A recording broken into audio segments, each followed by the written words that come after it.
Have you ever paid attention to the combat animations of Genshin characters? These moves aren't just randomly designed. Hoyoverse puts a lot of thought into them based on each backstory, like similar attack patterns, sheathing animations, and unique finishers. They all tie back to their lore and background. In this video, let's talk about those connected combat styles. Mondstadt's sword-using knights mostly follow the Favonius swordsmanship, which is the same set Jean uses. But Jean's form is super textbook and formal, so not everyone copies it exactly. Everyone has slight variations in their attacks, but their sheathing animation is almost identical. Only Kaeya is exceptional. He has not only a unique sheathing animation, and his combat moves has Kinrya sword techniques mixed in it. At the same time, he has a student, Bennett. You can see Bennett's swordplay matches Kaeya's perfectly. Because he isn't a knight of Favonius, he never learned the Favonius style. Instead, he learned combat skills from Kaeya. On the other hand, Claymore users in the Knights of Favonius learned from Varka. You can see Noelle, Diluc, and Razor. They all have very similar combat animations. Only Diluc has a distinctive sheathing animation. Eula's moves combine Favonius swordsmanship with her family's ancestral sword dance. So her sheathing has both the standard knight version and her own unique part. In Liyue, almost everyone's combat techniques can trace back to Rex Lapis. Besides teaching polearm techniques, he can also use other weapons too. Hoyoverse just made him a polearm user, so we haven't seen him with anything else yet. We all know Ganyu is a bow user, but she actually uses a sword and polearm as well. If we note her sword stance, it matches Xingqiu's exactly, and her polearm stance is the same as Rex Lapis. So we can infer, Liyue's combat skills were passed from Rex Lapis to the Adepti, then from Adepti to humans.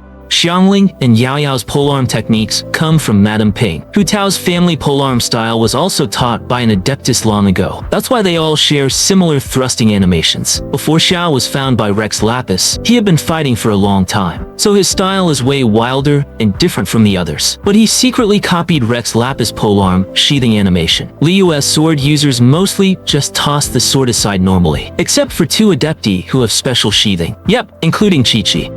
When it comes to Inazuma, inspired by Japanese culture, sheathing animations get way more varied. Raiden Shogun has unique polearm sheathing after every attack combo. One of them is clearly borrowed from Liyue styles. Her real specialty isn't polearm, it's the katana. Yes, it's Muzu Ishin, the one she uses in her burst state. In that mode, she has at least 4 different sheathing poses. Regular Inazuma, humans mostly only learn one style. So, attention, no matter Kamisato siblings, or the short sword user Kuki Shinobu, or Kazuha, they all share the same sheathing animation. Because Inazuma's combat techniques come from the Raiden Shogun too. Except Arataki Ito and Chiori, they use Oni ancestral styles. Ito's super strong, so he sheathes his Claymore faster than humans. Although Chiori uses a sword, she doesn't have the Shogun sheathing. Nation-based combat styles are clearest in Mondstadt, Liyue, and Inazuma. That's because Sumeru, Fontaine, and Natlan each have their own unique combat cultures, which we'll cover in future videos. But Catalyst users don't have this kind of strict lineage. They mostly follow one general principle like this, including the holstering move, but some stand out with talent. For example, Klee has a unique way of her catalyst holstering. Naida, Ye Miko, and Ningguang never even show their catalyst during attacks. Lisa is a bit different. She holds her catalyst below her hand, and Wanderer and Seatlali have the most unique catalyst combating animation. Wanderer has a special finishing move on every attack segment. Seatlali does too. She even throws her pillow at enemies. And then there's the weirdest catalyst users, Haizu and Rhythlessly. They have catalysts, but in combat, they never use them. They use fists and feet instead. But maybe you don't know, Rhythlessly does have a special catalyst holster animation. It only shows up in very specific situations. If you want more hidden lore in these combat animations, please stay tuned for the next video.